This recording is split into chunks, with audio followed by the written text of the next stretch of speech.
can you maybe give a little bit more detail to the audience what you mean by decolonizing from that BRICS idea? Yeah, I think it's the decolonization of the mind that requires us not to just think that my enemy's enemy is my friend. And that's the sort of classic problem. There are some on the left, usually they're revolutionary leftists. They might have Trotskyist tradition. They'll say this is a campist or this is a tanky. And I don't want to do that because Vijay and his team are the finest anti-imperialists when it comes to all sorts of struggles that you can see. But in their 2024 study of hyper-imperialism, they do make the argument there is no sub-imperialism. I think that's just dead wrong, and Israel is, one clear case. But I do think that if Vijay's at a loss for words, Hoy Mauro Marini's word, and Vijay has endorsed his book on the cover, the Monthly Review 2022 book, because it does talk about imperialism's expansion, which means, let's say, just your hallelujah. I have 3 other H words for you, Karim. There is BRICS hype, and the most eloquent, let's call him, Pepe Escobar, the Brazilian-born journalist based in Bangkok. Wow, eloquent and extraordinarily, up on things. But like Vijay, they're not going to want to look at the dirty side of things. Occasionally, Vijay, and certainly Pepe will say, yeah, there are many Russians who are in the IDF. He'll admit that. But to take that to the logical conclusion, to look at the Russian oil and energy and connections, and that's just not going to have a whole lot of us in the international progressive community. We do, like you, Karim, we do hope that there will be a BRICS alternative, that there is an anti-imperialism, like South Africa going to the ICJ and calling out the genocide, when even you can't get a South African government to stop this crucial coal supply responsible for about 18% of the Israeli grid, because of the hypocrisy, because Cyril Ramaphosa's brother-in-law is making the main cash and his old partners in Glencore. Whatever the reasons are, we try every day new ways to put new pressures on the South African government who failed. I don't think we should be locked in hype-hope helplessness. We have to think not just of a unipolar enemy in Washington. It's not the old neoliberal or neoconservative version of imperialism that we've been used to. But you've got in a unipolar argument a multipolar answer. And what I've tried to show is this multipolarism isn't actually anti-imperial. It's sub-imperial. It's not against, it's within. And therefore, we really need an anti-polar politics. Have we got it? I think we do.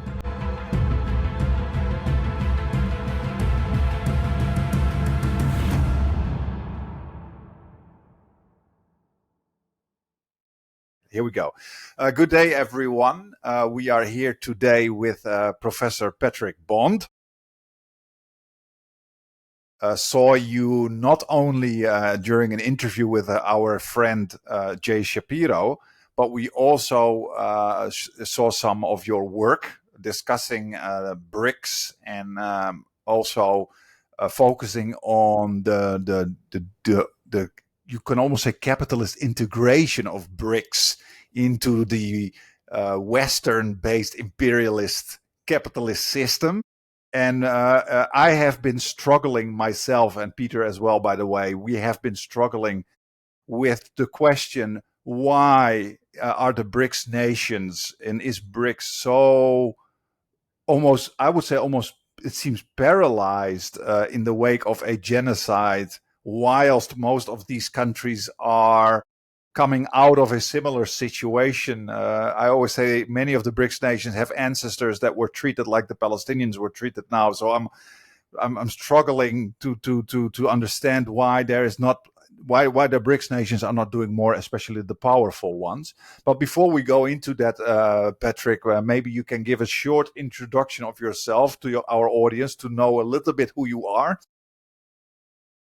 Thank you so much, Karim and Peter. What a great opportunity to chat for a while about a crucial topic. And as India hosts the BRICS next year, and as the activism has to intensify because this genocide isn't over, it's very, very welcoming to chat with you. But my own background includes some studies in the United States, although I was born in Belfast in Ireland. And I think then the crucial moment was studying at the Wharton School. That's where Donald Trump went. And also after me, Elon Musk raised here in Johannesburg and Pretoria, and then off to learn the most wicked ways. I mean, he learned quite a few here. The period I studied at Wharton from 1983 to 85, I was also working in the Federal Reserve. And that gave me a consciousness about where not only strength in very, very big corporates, and the case I was concerned with was financing of the apartheid system, but also the vulnerability to social protest. So that led me to thinking through sanctions, especially with my mentor, one of them at Wharton, Ed Herman. You might know Chomsky and Herman's work on manufacturing consent, and Dennis Brutus, the greatest poet. He was in exile and ran many of the sanctions campaigns against South Africa, a black poet who was on the island with Robben Island with Nelson Mandela. And then I did my doctorate at Johns Hopkins and did it mostly in Zimbabwe, but was in and out of here for about 40 years and moved here permanently to Joburg in 1990. And then I had about a dozen years in Durban and have been at the University of Johannesburg since 2021, also taught at Wits University, University of the Western Cape, and University of KwaZulu-Natal, and lots of other sites around the world. Those experiences then included a visit to Gaza and a couple to Ramallah to work at Brizet, and that was a great opportunity to learn, especially from Omar Barghouti, the sort of founder of the BDS campaign, and Samir Botme from Brizet. These are economists, and Shir Havir also I've learned so much from. And they learned from South Africa. They learned from Dennis Brutus about techniques of pressure points. And that finally leaves me thinking, after a little bit of time, sponsored by Rosa Luxemburg Foundation, to look into the neoliberalization of post-genocide Palestine that we were thinking through. Well, 15 years ago, what was Barack Obama? What were the World Bank and the IMF? What were some of the leading Palestinian Authority neoliberals thinking of? And so I did have that week, and certainly in Gaza in May 2011, and I'm just so despairing, as we all are all the time, when the familiar sites for me. Islam University, but there are many places there that we all look at as now rubble and think, well, what punishment, but also crucially, what can be done immediately to put pressure on Israel just to stop the genocide and to reverse its apartheid policies and to move towards, I think, as we did in South Africa, as many in the BDS movement are saying, one person, one vote in a unitary state. There are a lot of people here. When I moved here in 1990, as Nelson Mandela was freed, who wanted to set up all kinds of gimmicks to avoid democracy. And that was white capitalists. But there was enough pressure through sanctions, through BDS, boycott, divestment, sanctions activists. And the crucial point 40 years ago, in 1985 here in Johannesburg, was financial sanctions. And we're of the view that those need to be ramped up.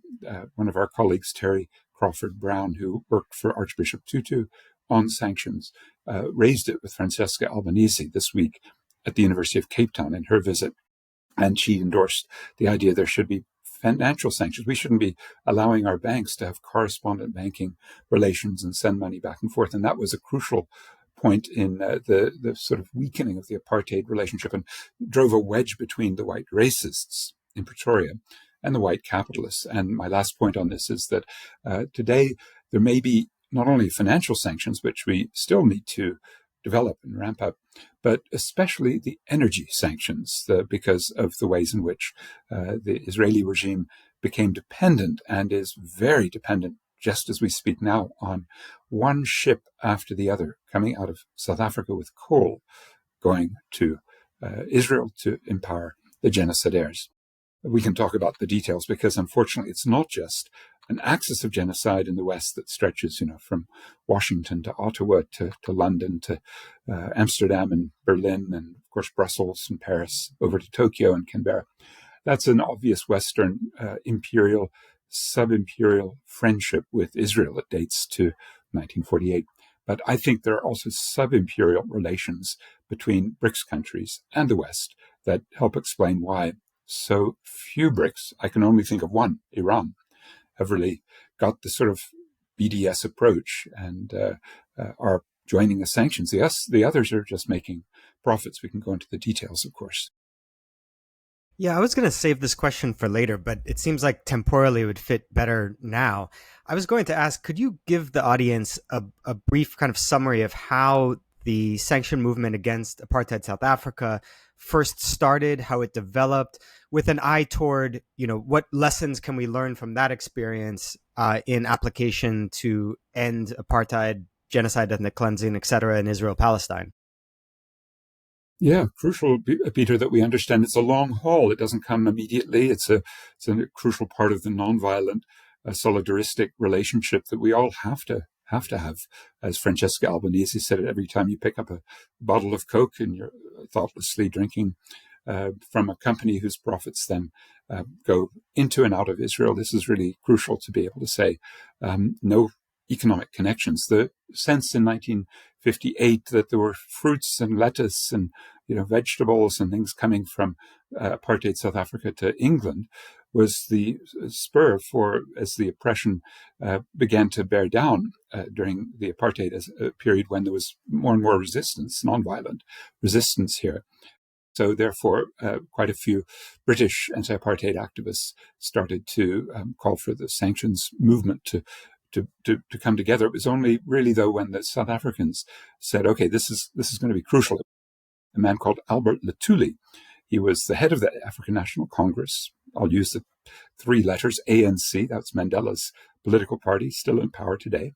The ANC then endorsed and went with especially Martin Luther King. And Albert Luthuli had just won the Nobel Peace Prize, and King on the way. And it was 1965, and they were out campaigning, and they were able to get a hearing at the UN. And within a couple of years, the UN was also saying, okay, we're going to start oil sanctions and arms sanctions and later financial sanctions. And then they threw South Africa out of the UN. And Dennis Brutus in the late 60s started to work on especially the Olympic Games in Mexico, and was able to prevent white South Africans from going on the grounds that they didn't play fair their sanctions. Sorry, just to in a sense due to the spirit in sports that if you don't let black competitors come into your game, you're simply not going to have a proper team, and that meant white South Africa was tossed out increasingly of sporting events. And then the economic sanctions. Sorry, one clarification. One clarification question. You mentioned that early on, I think this was in the 1960s, that in the UN, sanctions were organized. Could you just elaborate on that a little bit? Was this sanctions at the governmental level? Was this a vote in the General Assembly? Clearly, it wasn't UNSC, because the US would have General vetoed Assembly. it. Mm-hmm.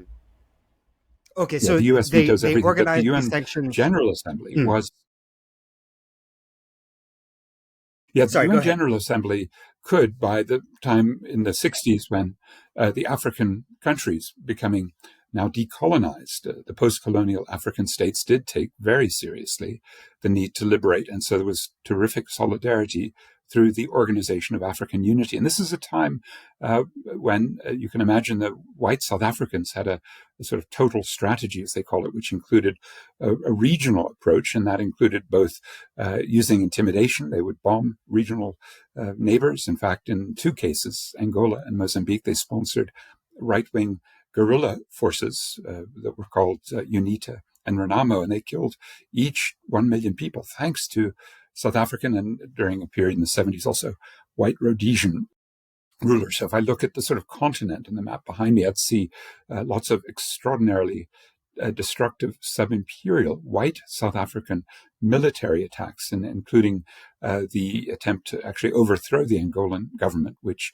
led to Cubans coming to intervene. And by 1988, the Cubans helping the Angolans to kill enough white South African soldiers at the famous Battle of Cuito Cuanavale in 1988 that the whites then began to lose their sort of nerve and began to retreat. And then Namibia became free in 1989. Getting back, though, to how that worked in the UN, the vote to get rid of South Africa then reflected this rising power of African states, and very few of them had been co-opted. You could certainly look at Hastings Banda in Malawi, or Mobutu Sese Seko in what's called Zaire, now the Democratic Republic of the Congo, or you could look at the sort of chiefs like the Mswati reign in next door Swaziland, now called Eswatini, as some allies. In Lesotho, for example, the South Africans were very, very tough with the ruling king, Moshweshwe. So these were some exceptions, but there was a frontline states movement that gave terrific courage in spite of being bombed, especially Robert Mugabe's Zimbabwe, but Botswana and ultimately Angola, Namibia, and Mozambique. They joined SADC, so did Tanzania, Malawi, and these gave a little bit of protection by 1980s from the bombing and the economic sabotage from white South Africa. And of course, 75, the white Portuguese were tossed out of next door Mozambique, and the 1980 liberation of Zimbabwe. These contributed to confidence and to the upsurge of protests in 1976 here in Soweto. And when the protesters rose up, I mean, really, I could say 1973 Durban was crucial. Then the sanctions movement could listen and say, well, the labor movement and what became in 1983 the United Democratic Front and the African National Congress, and the Pan-Africanist Congress and the Azanian People's Organizations, the sort of key groups you'd sort of want to listen to, said, yeah, we need sanctions. What that means ultimately is a solid united front with very few exceptions, including a few maybe homeland Bantustan affiliates. So we would kind of call them quislings, or like the Palestine, the PA, the Palestinian Authority leaders, who have never called for full BDS against apartheid genocidal Israel. So we definitely can see this rising sense, but it was taking quite a long time. And what happened to ultimately break the relationship between white capital and the white state in Pretoria was financial sanctions that in turn you could attribute to a big debt that is about $13 billion in foreign debt. And the interest rate was going up and the price of gold was coming down. The reason for that was what was happening in the Federal Reserve in the US, because their leader, their chair, whom I happen to work for, Paul Volcker, was putting interest rates up to lower US inflation and attract a lot more money. And therefore the gold price collapsed from 850 to 250. So you can imagine here in white South Africa, there was a panic, and that led then to white banks here and also their international banks beginning to have some frictions about whether short-term loans were being repaid and whether there was a higher risk level. And finally, after the August 1985 speech by the then president, his name is P.W. Botha, and he shook his finger at the world and said, do not push us too far. It's white South Africans who will determine the future. And he was very dismissive. And the Rubicon speech was meant to cross, the proverbial Rubicon. He didn't. And that meant that in August and September 1985, financial panic, and then he defaulted on his loans and closed the stock market and put on quite tough exchange controls. And that was a great signal that they were desperate, and that white South Africans had this sort of dual consciousness where the white English speakers wanted to make lots of money through extremely exploitative conditions for black workers. But the white Afrikaners in Pretoria, they just wanted political power, and the economic interests ultimately to keep capitalism going meant in September 1985, the leader of Anglo-American, Gavin Relly, and a couple of his mates finally legitimized the ANC, which was called, even by our brand new ambassador from the US to South Africa, who's just in the approval process, Brent Bozell, the third. He accused Nelson Mandela of being a terrorist and the ANC as being terrorist. And they were freedom fighters and they were liberators ultimately. And I happened to work in Mandela's office and wrote the first white paper of the new government in 1994 and another paper in 1996 in that office. And I could see white capital did a deal, and it was a deal not necessarily where Mandela kind of sold out, as some here would say, but they did make concessions. They did get one person, one vote in a unitary state because of the power of those sanctions by 1985, driving that wedge, forcing Anglo-American, the biggest company in Africa, to visit in Zambia. And Oliver Tambo, the leader of the ANC, and Chris Hani and Joe Slovo and Thabo Mbeki and some of the great radicals of the era, many of whom, like Mbeki, became leading neoliberals once in power. But they then said, yeah, look, we can make some deals. And the deals that were being cut in the late 80s, and especially once Mandela was freed, included a variety of measures to liberalize the economy and to make South Africa part and parcel of a global value chain that in some ways sanctions, like financial sanctions, but also some of the economic sanctions, especially on manufactured goods, allowed us to have more internal production, clothing and textiles and appliances and footwear and electronics. So those were quite strong, and we had 25% of GDP was manufacturing. It's now down to 12. So those are the sorts of phenomena that we certainly would warn Palestinians that, you can sort of move very quickly on sanctions, but ultimately you have to be careful about who your friends are once you've got the momentum. Because at some point... Yeah, so if I can jump in on that in particular, because what I notice, and I think a lot of people notice, because often there is this comparison with of course South Africa and BDS, but I think we are in a very different world in that sense, because right now I see almost a unified world letting this happen, and we see a very powerful effect also of Zionist power around the world, in particular in the West. And you just said, like, okay, you have we can say we have a U.S. imperialism, of course. You have sub-imperialist blocs such as the EU and Japan, but you also include many of the BRICS nations in there. And I find it very interesting, because that may actually explain that kind of flabbergasted sentiment that I have. Why not more is happening? I mean, you see the speeches at the UN by Russia, China, etc., about how bad everything is. But in the meantime, trade increases every year with the Israeli regime. So my question is, can you expand a little bit on that? How do you explain that, and why would you include also the BRICS nations into that sub-imperialist kind of system?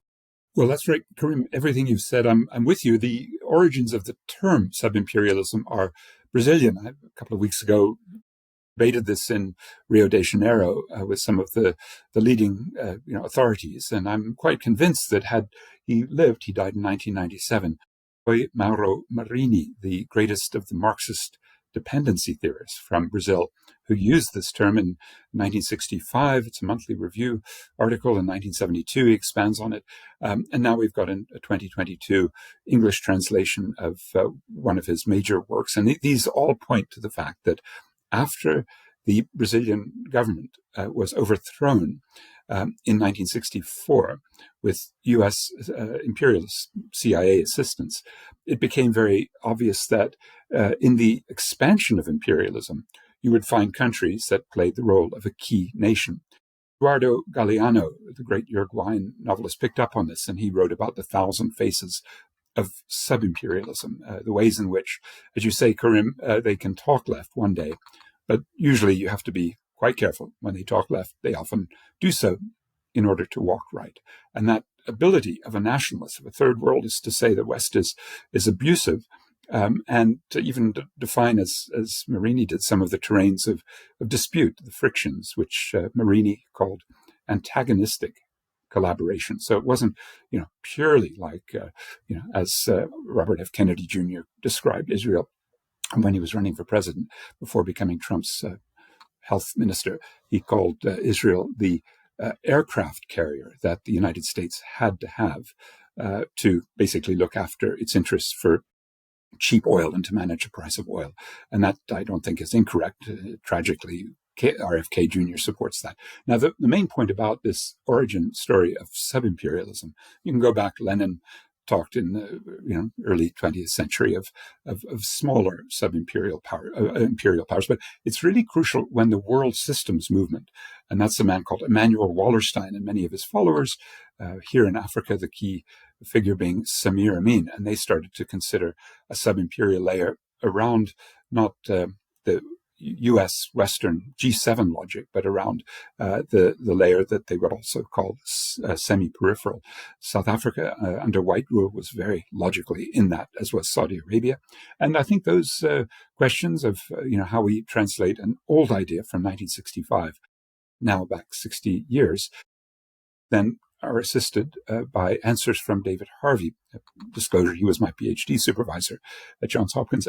David came up in 2001 with the idea, using Rosa Luxemburg's inspiration as he reread The Accumulation of Capital from 1913, that capital, as it expands, needs the, let's call them the non-capitalist relations in order to, as Luxemburg put it, eat up the surpluses that aren't simply found from surplus value extraction. So if you do the Marxist theoretical work, capitalism proceeds and capital accumulates through exploiting labor. But now you've got with Luxemburg, because she obviously was taking Karl Marx's Das Kapital seriously, but wanting to expand it and explain where she was living. In 1885 in Berlin, there was she hadn't moved there yet, but there was a big conference that split up Africa, the scramble for Africa. And so what was going on with French and British and Portuguese capital moving quickly, a little bit of German capital into parts of Africa, but what was going on with the overproduction problem in Europe? And later, of course, the US. And when you move your excess capital because you've got too much in one place, you've got, as David puts it, a spatial fix. And Luxemburg theorized that is capital needs the non-capitalists. And that means you've got a super exploitation. And that was crucial to Rui Mauro Marini's understanding of why sub-imperial economies needed to, as the Chinese would put it now, go out. They need to move their excess capital. They've overproduced. Now they need to find new vehicles. And there's super exploitation internally. And I would even say in China with the Hoku system, still at least a quarter of the labor force and so many workers moving to the east coast cities, but not getting paid properly, not having the full rights of citizenships, like the apartheid migrant labor system. We can see these conditions where if capital goes somewhere, like Western capital went to China, and there's not much in the way of trade unions legally. There's not much environmental and occupational safety and health protection. You've got lower costs of production, and you've got a big market. Well, that makes sense as an imperial power to set up the global value chains. And then we've got the problem where China does accumulate sufficiently. They do become sub-imperial by the early 2000s, as David Harvey was pointing out. And then you've got the global value chains, which, for example, allow my telephone to be, ingredients, coltan, cobalt, dug out from the eastern DRC, and there's often child labor involved in that. And then it doesn't go through Kinshasa, the capital. It goes illicitly across the border to Rwanda, and that cobalt and coltan gets processed a bit and goes over to the east coast of China, or Chengdu, or Chongqing, and then the Foxconn factories take over, and the super exploited workers in China then send the finished product to California. And in Cupertino, the Apple Corporation is making vast profits from research and development, from the financing, the marketing, from all the distribution, all those sorts of head office functions where they've got intellectual property and they've got the sort of power to take more profits. That's the imperial power in which a sub-imperial global value chain, in this case led by China, operates. And that's been operating in different ways for many decades in a concrete way, allowing the West to now have a middle layer of allies of extractive industries, especially. We see them here in Africa from China, but also, Russia and India. And certainly South Africa had a huge role in the looting of the rest of the continent, dating back to the late 19th century. Even Brazilians are here through Vale and Odebrecht, and now Petrobras is trying to dig offshore South Africa. And those, in some, mean and how would you sub-imperial relationship hardwired into the way global capitalism set up its divisions of labor. How would you link that? How would you link that idea that China or Russia or India, etc., in particular, I'm very interested in China, of course, is part of that kind of sub-imperialist system. And how would you link that to the inaction that we see right now, or even an increase in trade vis-a-vis Palestine? How would you connect those two, that kind of inaction? Well, the most important, I think, is through multilateral institutions. So in spite of a multipolar agenda against the unipolar West, that's the sort of rhetoric.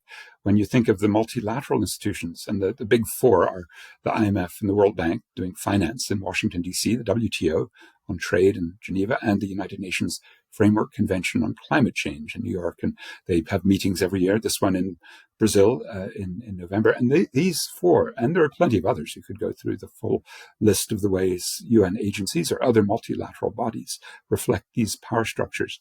They have a big problem now because there's a G1, which takes a paleo-conservative view, and it's not respecting the WTO. Obviously, Trump's sanctions are extraordinarily illegal by WTO standards.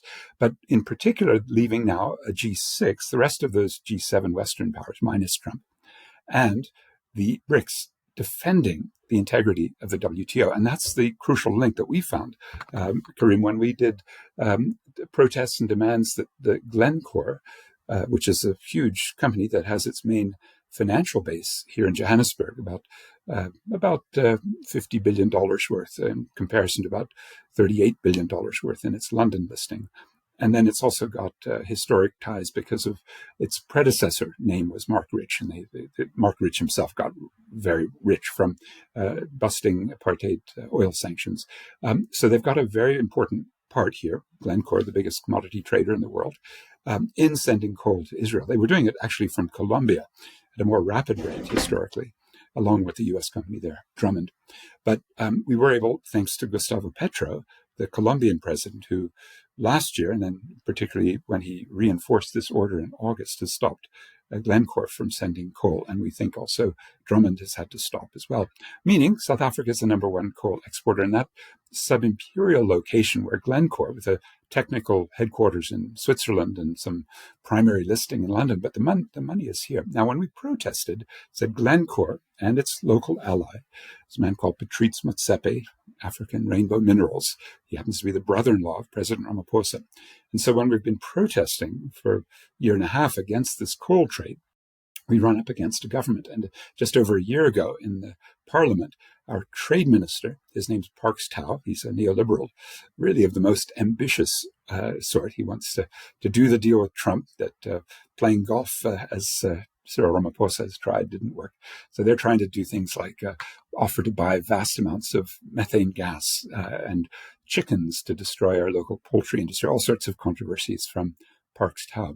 And to bring it back to the final point that I don't think anyone can dispute, the reason that the government will not clamp down on the fuel to the genocidaires in Israel is the WTO. The World Trade Organization, according to Parks Tau, has a non-discrimination clause, which our BDS efforts will violate. Now, there are, of course, others that our neoliberal trade minister could invoke if he wanted to, like the United Nations General Assembly in September 2024, saying that the International Court of Justice ruling, July 2024, which says apartheid Israel cannot be supported, especially at that point, they were looking at the West Bank. And that means that you can't support with the sort of material like coal going into the power plants that support that empower the genocidaires military. So, and then we have a Hague group, which starts with the co-chairing of South Africa and Colombia in January this year, also saying no military fuel. And it's very easy to argue that coal is a dangerous export. Plenty of states, including South Africa, regulate dangerous exports. So what I'm getting at, I think, is that the sub-imperial location includes a profound respect, even though there's a bit of rhetoric against the IMF, the World Bank, but it's a profound respect for the logic of international capital, property rights and free trade and the expansion of imperialism. That's why I think we should be focusing on how, when the BRICS talk left about the need for a multipolar instead of unipolar, they walk right because they're the ones promoting the sort of neoliberal agenda at the WTO especially. But it's the same I could go on about with the United Nations Framework Convention on Climate Change.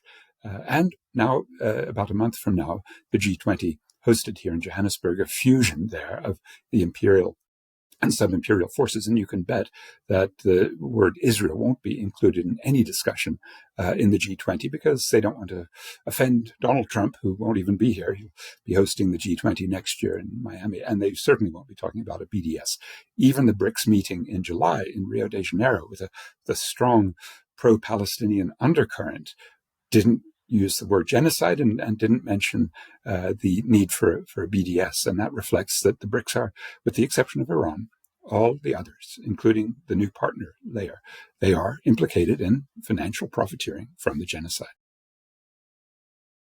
Yeah, the situation that most of the world's countries find themselves in reminds me of Joan Robinson's quip when she said something like, the only thing worse than being exploited by capitalists is not being exploited by capitalists. And of course, her point wasn't that the exploitation that you see in the world is necessarily a good thing. She's pointing out, I think her meaning was that in the global system that we have right now, because there is no alternative, then the best or the least worst option for most of the world's countries is to try to bring in FDI so you can get technology transfer and hopefully actually develop. So you can understand the kind of economic strictures that countries around the world are faced. To give an example of a different situation, if you had socialist revolutions in Europe at the turn of the 20th century, then you could have a very different situation where what she said would make no sense, because you could get exploited by capitalists, or you could just turn to the socialist bloc and get them to send you engineers and technology, et cetera, and help you develop on terms that are actually beneficial to you. But of course, that option never happened because European socialist parties failed to have revolutions. But so that logic makes sense. The countries are feeling like their hands are tied. But I'm wondering, why then was the South African government able to even launch the case in the ICJ, given that kind of pressure? I mean, wouldn't the U.S. threaten them with some sort of negative economic consequences as a result of bringing this case? But they did anyway. So why these like half measures of supporting the case in the ICJ, but then not supporting economic sanctions? It's such a great question. These contradictions, they are with us all the time. We're living in a very dialectical country in South Africa. And if I point to sort of a black box, what happened in October, November, December of 2023 to bring our very courageous foreign minister, her name, Naledi Pandor, to the point where she, working with the current foreign minister, her successor, had been at that time the Minister of Justice, his name Ronald Lamola. And the two of them did agree, and they were able to persuade Cyril Ramaphosa to agree that this case could go forward. I don't think any of them had any idea that it would blow up in the way that, maybe they thought they could get some other partners to sign on. But they filed it at the very end of December, a very quiet period in Johannesburg. It then was heard in January and very quickly found to have arguments. It's a bit of a dispute about what term means, but that there were plausible ways in which South Africa could represent Palestine to accuse Israel of being genocidaires, even at that point in early 2024. Now, I talked to Naledi Pandor about this a little bit in a few weeks ago when I met her, but I don't know what the mix, let's say, of understanding of the penalties would be, because Joe Biden and Kamala Harris had been sweet-talking South Africa, and they had a very, let's say, suave Secretary of State at the time.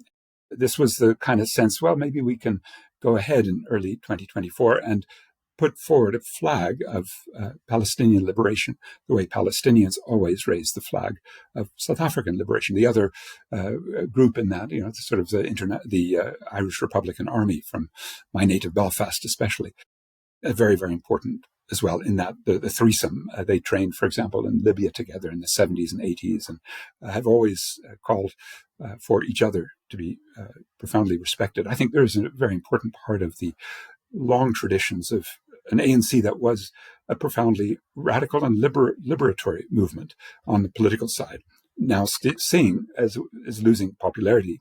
For example, in mid 2024, they went from 57% of the vote in the prior 2019 election. They went down in 2024 down to 40%. They're going to go down much further in the next municipal election. So often you'll find, Robert Mugabe, a genius at this, that you can talk left and be anti-imperial on the international front and raise spirits and I think all of us felt extremely proud of especially the lawyers who came forward. I think of Tembeke and Tugatube, the main African lawyer you saw there, really very eloquent, but there were plenty of others involved in this, and they did it, at the time it was a very courageous thing to do. We have a very strong Zionist bloc here, and the African National Congress was getting, its major contributions in 2022 and 23, according to the public finance disclosures, were the Ecological Family Foundation. Not that much, but they certainly needed that Zionist funding. He, in turn, immediately after November 2023, trying his best to send tefillin, which is a sort of spiritual, a military piece of leather, symbolic with a verse from the Torah.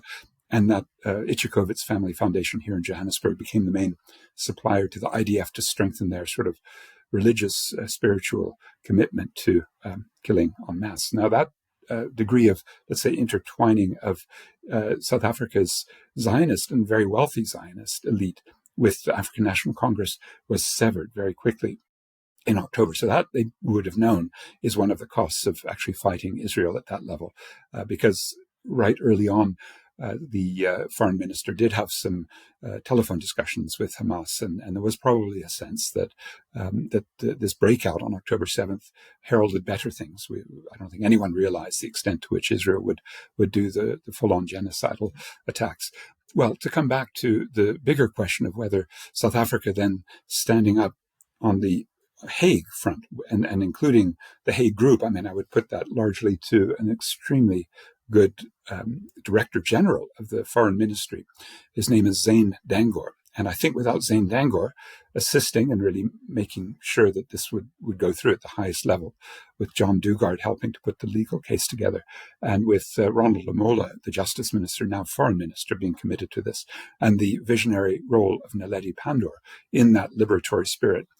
So they were anti-imperialists, without a doubt. There's no question that we can identify within a broader set of sub-imperial practices these antagonistic forms, even within broader cooperation. The antagonistic cooperation, as Marini would say, would be saying, yeah, Israel, we're going to talk left against you doing the genocide, and we're going to continue to support the ICJ and the ICC, the International Criminal Court, also in The Hague, as Donald Trump and even before him, Biden, dismissed and now trying to sanction ICC leaders.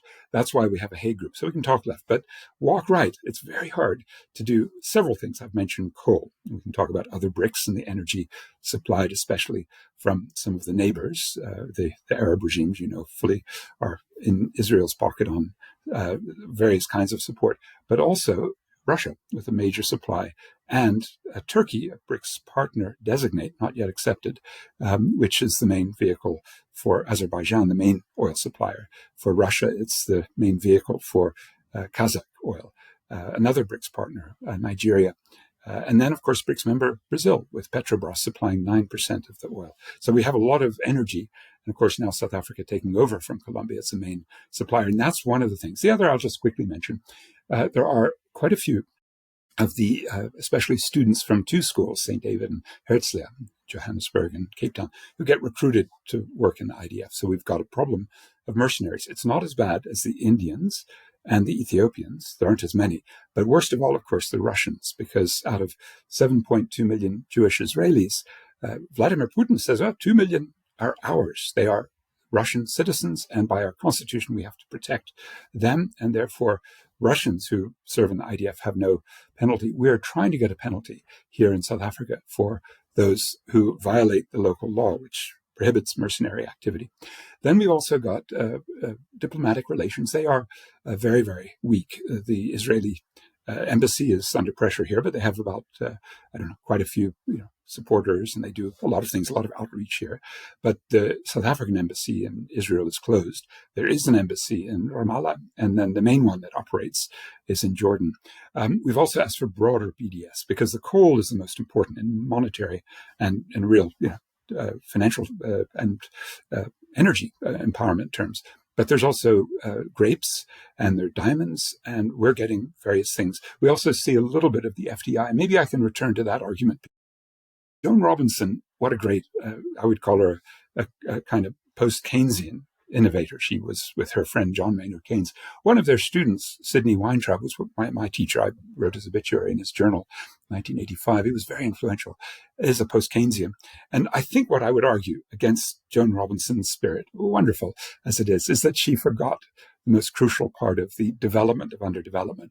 Samir Amin might say that labor values are not recognized. So there's a super exploitation that equates to unequal exchange. But let me tell you what I think is actually more profound. It's unequal ecological exchange. Joan Robinson didn't do rudimentary environmental economics, which means if you see that you're losing your natural resources that are being depleted, and they're non-renewable, they're minerals, fossil fuels, and those are moving out. For Joan Robinson, who when she makes a quip like it's better to be exploited than non-exploited, then I would argue she isn't looking at future generations, because they don't have access to half the world's gold, which was underneath me. right? For about 200 kilometers along a strip, half the world's historic gold, up until I think a few more finds make it historically about a third of the world's gold. But at most of the last century, half the world's historic gold was dug up here. And that meant South Africa played a terrible role when the Bretton Woods institutions were founded in 1944, because Jan Smuts, the leader, went against his old friend John Maynard Keynes, and they set up, as a result, the gold-centered system, $35 to the ounce that the U.S. benefited from, and made the U.S. dollar this, let's call it exorbitant privilege, the nickname of how the dollar operates, thanks to South Africa having so much gold here and the rest of it in Fort Knox, Kentucky, as World War II was drawing to a close, and that meant they could do a deal to put gold at the center. And when I look at all of the messes we have, I'm sitting here in the bohemian university neighborhood called Melville, right? It's a little petty bourgeois neighborhood. And yet at night, even though I pay my bills, I turn on the tap, there's no water. And the reason for that, we're having a big protest on Saturday about it, is that there's just been no reinvestment. So if I talk to Robinson, I say, look, let's do a natural capital accounting of a South Africa, or any African country, which is losing its non-renewable resources to international companies. And, we know, Peter, FDI, what does that mean? Portuguese slave trading, operations in the 1490s, and the Dutch, Karim, the Dutch coming in 1652 and stealing the land to Jan van Riebeeck. That was the first multinational, wasn't it? It was the Dutch East India Company. And then the Brits coming, especially when Cecil Rhodes got into the diamond trade in Kimberley in the 1870s, and then gold here underneath. And, all the FDI can think of has just been absolutely ruinous for us. It develops the underdevelopment, Andre Gunther Frank's phrase. That means what I think we have to do is that kind of accounting that Joan Robinson and all of the environmental economists I can think of are, with maybe one or two exceptions, Georgisco Roman, but most of them are from the 1970s onward. So if Joan Robinson had been around and alive and thinking about what the development of underdevelopment means through extraction of your non-renewable resources, in South Africa being such a good example of failure to reinvest. So my water system now doesn't work at night, because if they turn it on, the reservoirs will empty. There's so many leaks. And that means, I think, the unequal ecological exchange goes with Rosa Luxemburg or David Harvey or Hoima Romarini or Sam Moyo, a Zimbabwean, who took up a similar line of argument, or Samir Amin. And they would basically look at this as a sub-imperial situation that drains the resources, especially South Africa up continent, and puts the profits into the London Stock Exchange, Toronto Stock Exchange, New York Stock Exchange, even Melbourne. That's the imperial sub-imperial that says the value's being transferred. It doesn't stick around. The reinvestment of our natural capital that should happen into human capital, my teaching job at University of Johannesburg, or productive capital, or plant and equipment, it's just not happening. And that's the case for the whole continent. That's the development of underdevelopment that Joan Robinson should have looked at, multinational, like the first one she was seeing in the early 20th century, including Anglo-American Corporation, starting in 1970, when J.P. Morgan from New York and the Oppenheimer family decided, what's the vehicle for looting Africa the best?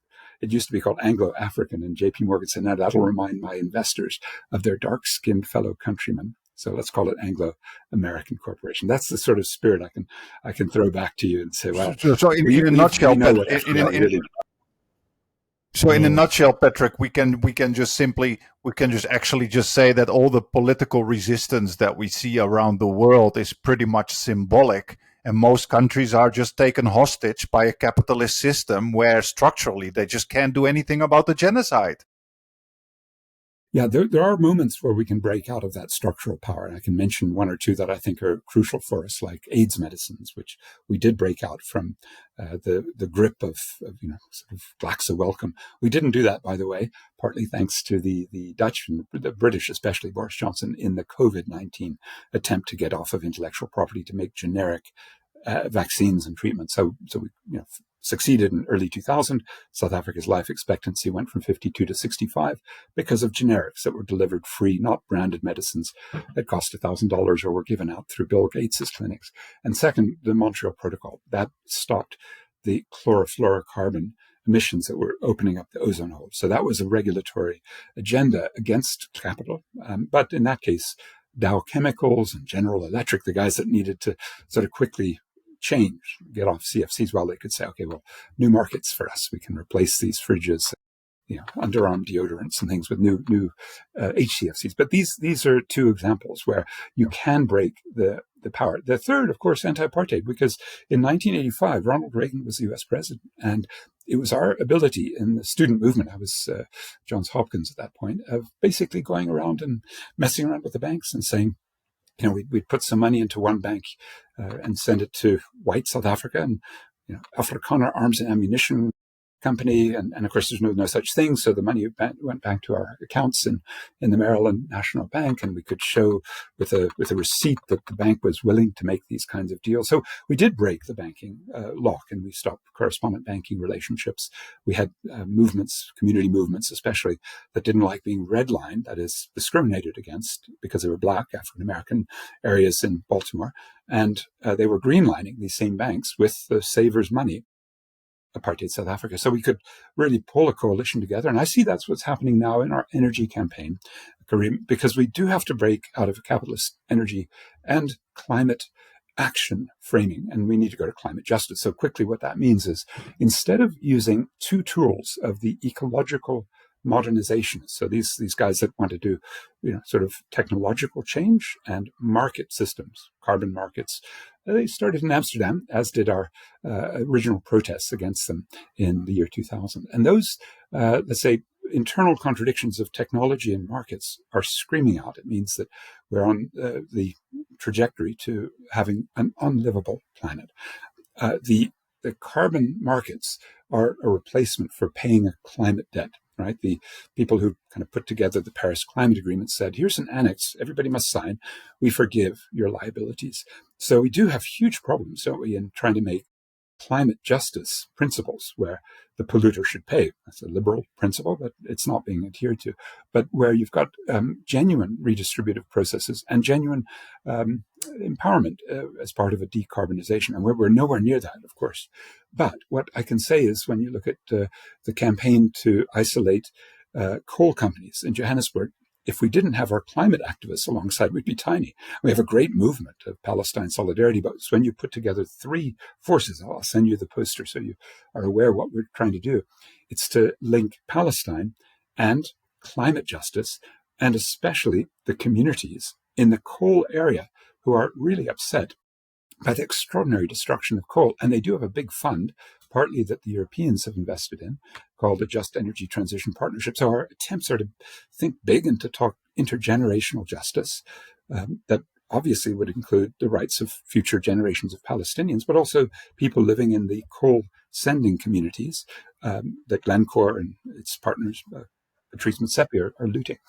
But also that they think then, okay, a future for Palestine is also a climate-safe future. And what Israel does by burning a ton of coal, which creates 2.6 tons of CO2, is not paying for that. If you were to pay for each ton, and the rate we're using, $1,500 per ton, comes from some U.S. economists at Stanford and Northwestern. It's conservative kind of institutions. It's not too radical to say the damage being done from each of the shiploads of coal that come from South Africa, come from this province right behind me in Mpumalanga, and then go down to the Richards Bay coal terminal and are sent. In fact, probably the next one will be going through Maputo, which is the Mozambican capital, because they're now exporting South African coal. We're worried that they now may be caught up in the transactions with Israel. And when you get that 170,000 ton massive ship full of coal, and it's burned at 2.6 tons, 2.6 times the tonnage, then you're talking about damages of $650 million. And when we look at the profits, it's less than $5 million. So the coal burning and the ecological debt that goes with that, including Scope 3 emissions, that is, we supplied the coal, we have some responsibility.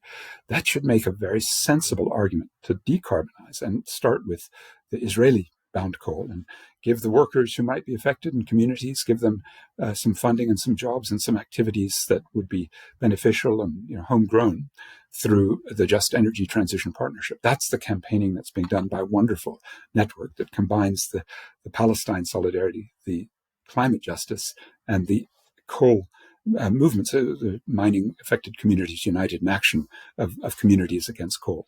Does that make sense? In other words, we're trying to find linkages. And when someone like Greta Thunberg has this wonderful profile with her courage and her traditions in climate justice, she's not a simple Western climate action, cut the emissions. She's really thinking about the power politics. It means I think our next generations have some serious advocacy that they need to do, and also a very serious leader in Greta. We are just past the hour. Thank you so much for taking the time to chat with us. I just wanted to ask a final question geared more toward practical action. Could you tell the viewers what organizations they can join or donate to, perhaps if they live far away from them? What are the groups to support? What can people do, practically speaking? BDS has a great website globally, and their main manager, Omar Barghouti, is formidable, and Ilham Rawut is doing the energy work. She's from South Africa, fantastic people. But may I just quickly say, one thing is to decolonize our mind about the so-called BRICS challenge and the multipolarity, because I think if we don't get that right, and I know my dear friends in Delhi, India, are thinking this through, because India hosts the BRICS next year.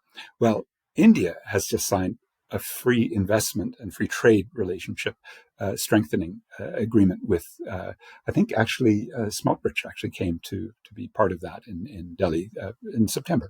But they've also been crucial suppliers of military equipment, and they have deals with Elbit, the big Israeli company, and they are part privatizers, an Indian company with China in the Haifa port, so that any of the materiel going into oppressing people will go, most of it, through Haifa.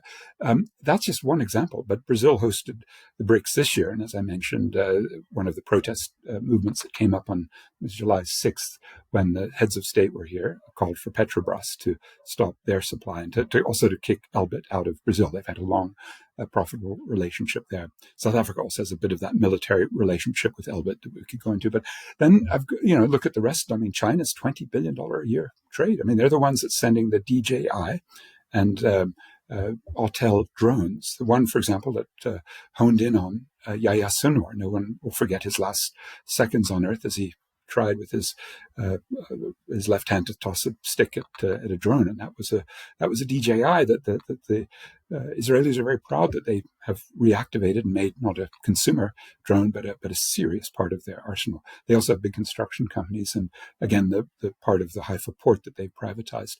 Of course, in the Middle East and in West Asia, the Gulf Cooperation Council, or you can go to Egypt, you could find with the UAE two big BRICS partners, and Saudi Arabia invited to be a BRICS partner. You can find all the relationships there.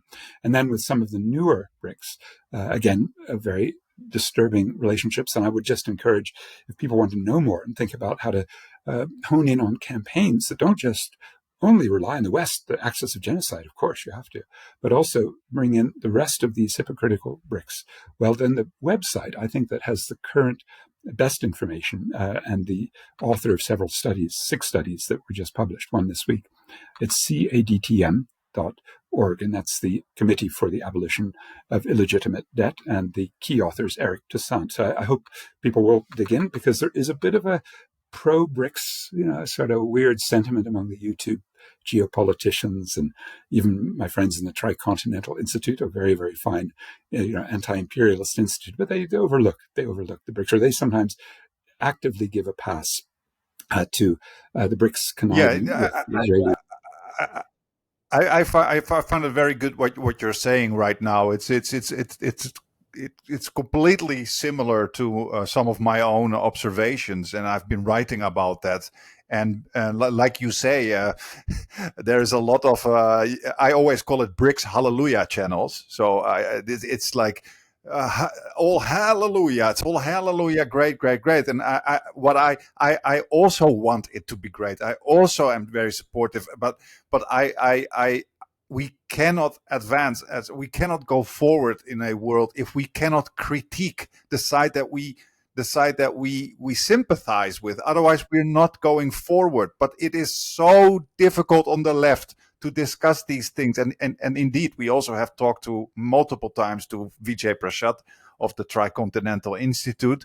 But I must honestly admit, I've heard him say, actually in one of his recent interviews, that he is also at a loss for words considering China's trade relationship with Israel. He also has no answer why that is still happening on such a scale. So he is admitting that in a sense.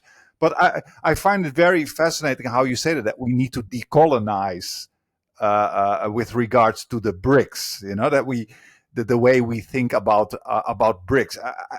I know we're already past the hour, but can you maybe give a little bit more detail to the audience what you mean by decolonizing from that BRICS idea? Yeah, I think it's the decolonization of the mind that requires us not to just think that my enemy's enemy is my friend. And that's the sort of classic problem. There are some on the left, usually they're revolutionary leftists. They might have Trotskyist tradition. They'll say this is a campist or this is a tanky. And I don't want to do that because Vijay and his team are the finest anti-imperialists when it comes to all sorts of struggles that you can see. But in their 2024 study of hyper-imperialism, they do make the argument there is no sub-imperialism. I think that's just dead wrong, and Israel is, one clear case. But I do think that if Vijay's at a loss for words, Hoy Mauro Marini's word, and Vijay has endorsed his book on the cover, the Monthly Review 2022 book, because it does talk about imperialism's expansion, which means, let's say, just your hallelujah. I have 3 other H words for you, Karim. There is BRICS hype, and the most eloquent, let's call him, Pepe Escobar, the Brazilian-born journalist based in Bangkok. Wow, eloquent and extraordinarily, up on things. But like Vijay, they're not going to want to look at the dirty side of things. Occasionally, Vijay, and certainly Pepe will say, yeah, there are many Russians who are in the IDF. He'll admit that. But to take that to the logical conclusion, to look at the Russian oil and energy and connections, and that's just not going to happen. Also, I would argue that they all need to look at the PA as a quisling force, that is, a force operating traditionally to shore up the Netanyahu regime in all sorts of ways, including opposing BDS. And then I'd come to the next layer that you get to after hype. I'd go to hope, because a whole lot of us in the international progressive community, we do, like you, Karim, we do hope. We do hope that there will be a BRICS alternative, that there is an anti-imperialism, like South Africa going to the ICJ and calling out the genocide. Yeah, we have those hopes. However, often you slide from that down to the third layer of your sort of traditional working through this problem, which is helplessness. So from hype to hope to helplessness, when even you can't get a South African government to stop this crucial coal supply responsible for about 18% of the Israeli grid because of the hypocrisies, because Cyril Ramaphosa's brother-in-law is making the main cash and his old partners in Glencore, whatever the reasons are. And we try every day new ways to put new pressures on the South African government. We fail. That helplessness. I don't think we should be locked in hype, hope, helplessness. We have to think not just of a unipolar enemy in Washington, which is now a little bit more confusing because of its paleo-conservative, isolationist, xenophobic instincts. It's not the old neoliberal or neoconservative version of imperialism that we've been used to. But you've got in a unipolar argument, a multipolar answer. And what I've tried to show is this multipolarism isn't actually anti-imperial. It's sub-imperial. It's not against, it's within. And therefore, we really need an anti-polar politics. Have we got it? I think we do. In at least 2 and maybe 3 movements, Palestine, solidarity. We're all sensible to, the need for a total BDS and not to give South African coal a pass. And second, we have a climate movement, and it's often a climate justice movement when you really look where the rubber hits the road in social struggles in places where there have been climate disasters or struggles against huge polluters and emitters. Thirdly, I think we might have another movement. No Kings is the name for it in the United States. They put 7 million or so people out in a couple of Saturdays ago. But I think there is a sense, and I'm so, as a result, maybe distraught that we don't have that sense in Pretoria, a sense that Donald Trump's government and the U.S. corporates and the big data and all the guys that are military industrial complex and the fossil industry that are profiting and supporting Trump, that they are now subject themselves to BDS. And that would mean 2 things. One, we're already doing. It means one of the most wicked men in that, who came from Pretoria and Johannesburg, Elon Musk, goes into a personal BDS. And in fact, it's worked. And it's already with Tesla being shut down. And also with secondly, the attempt that we're making to get the G20 to become a G19. And that is to say we would have a vote, get Donald Trump voted off the island. Now, we're nowhere close to it, but some European embassies have approached some of my colleagues to say, actually, what the hell is Trump going to be doing hosting the G20 in Miami in 2026 when he's already sabotaging everything South Africa is trying to do in the G20 this year? So those are some of the ways forward. But I think the most important thing, get out into the streets, show the strength of people, even under conditions, say in the US and Europe, where, and Britain especially now, where to raise the Palestine flag is dangerous. That's where we have to make it even more courageous and even more committed and solidaristic in everything we do. Yes, absolutely. I totally agree, and kind of a hopeful note to end on. I would also say that I totally agree with you. I think what these 2 years has shown many of us is that we simply cannot rely on our political classes to do anything. It's really up to us. It's a very scary kind of realization that it's really up to us, up to the common folk to try to get some change. And you see it with the flotilla, of course, to Gaza. You see it now with what you say, with all these massive protests. And hopefully people will, and of course the general strikes, what you saw also in Italy. I think that is that old kind of really labor, kind of the labor action that we kind of lost in the past. Well, you could almost say 100 years, especially during the individualization of in our neoliberal societies. But the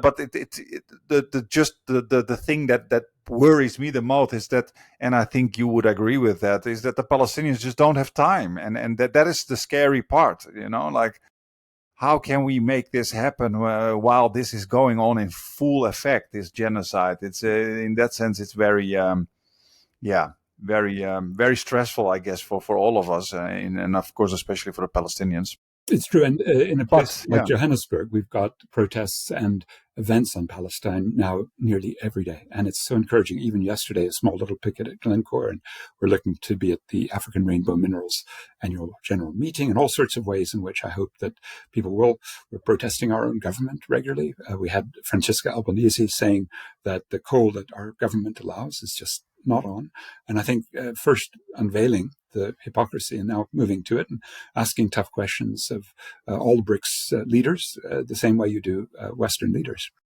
We need to go forward with that strength of confidence that any capitalist making profits from the genocide of Palestine is on notice. You're going to have to repay those to the Palestinian people, and you'll be subject to a Nuremberg of whatever sort. Yes, I totally agree. And I think we need to have that discussion also more on the left, that everyone who contributes to this genocide, whether you sympathize with that side or not sympathize with that side, everyone who contributes to this genocide needs to be scrutinized. That includes the BRICS nation, that includes the global south, because otherwise we're not getting anywhere. Then it's just a party politics, left versus blue, and like a football match, you know what I mean? And I think we have a very difficult road ahead. But like you say, there is hope, and there is. We can be optimistic when we see all the people. What makes me very optimistic, Patrick, is the fact that after more than 2 years, people would think like, oh, eventually it will die down. You know what I mean? But it's not dying down. People keep going. And that is something that gives me hope. Even in my little country, the Netherlands, it's a very right-wing country, but you have hundreds of thousands of people still going onto the streets for Palestine. So that indeed brings us hope. Okay. Oh, you wanted to say something, Patrick? We have to, because Palestine's not just the single most explicit moral dividing issue of our time, but it's also, I think, the most important place where we learn to fight fascism, because this is now with AfD in Germany and Le Pen's party in France and Nigel Farage, this is now for Europeans a real phenomenon. You have your Geert Wilders in Amsterdam and in Austria and of course Italy. There's lots of places where if we're looking at, say, a mass general strike against Israel coming out of Italy, I mean, then this is really impressive as a warming up process. Not just that we all feel that all support to Palestine is needed, but that we also know that this may be something we need to get much better at doing to withstand the similar pressures of fascistic, oppressive rule in our own countries. Luckily, in South Africa, we have a trivial far right, but as you see, a lot of profiteering going on from relations. And that's why, to put on the question, why are the BRICS not breaking relations with Israel and with the US? Especially I speak because this week, Lula in Brazil has said he's doing a great deal, no differences with the US, his words. India is about to do a deal. China may do a deal. And that means that the possibilities for a BDS USA get slimmer the more these deal-making guys. I mean, in our country, to the last word, it's so ridiculous that just having a game of golf was the centerpiece of the offer that President Ramaphosa made to Donald Trump to come to South Africa, to have a state visit. And even in the Oval Office meeting in May, this notorious meeting, he brought some golfers. And yet we know Donald Trump cheats at golf. Why are they still playing such an obsequious sub-imperial role? We know we're not going to get anything in that direction. Yeah, absolutely. And what you're saying is so true. I always say Palestine radicalizes all of us. And Palestine also shows that all the things that we see are not isolated, atomized problems, local problems around the world. It's all interconnected. Everything is interconnected, from our media system to our political classes, to our economic systems, to genocide, to trade, to BRICS, to the UN. All these things are deeply interconnected, and we must see these links. And that's also why we must internationalize the struggle against this terrible system that creates these kind of genocides. Okay, Patrick, we will definitely invite you again in the future to continue this conversation, because it's much too short. But you have been very generous with your time, so thank you very much, and hopefully see you again in the near future. Great to be with you, Kareem. حبيت القمر طلع القمر اصطناعي شميت الورد طلع الورد بلاستيكي أنا حبيت القمر طلع القمر اصطناعي شميت الورد طلع الورد بلاستيكي تكتيكي تكتيكي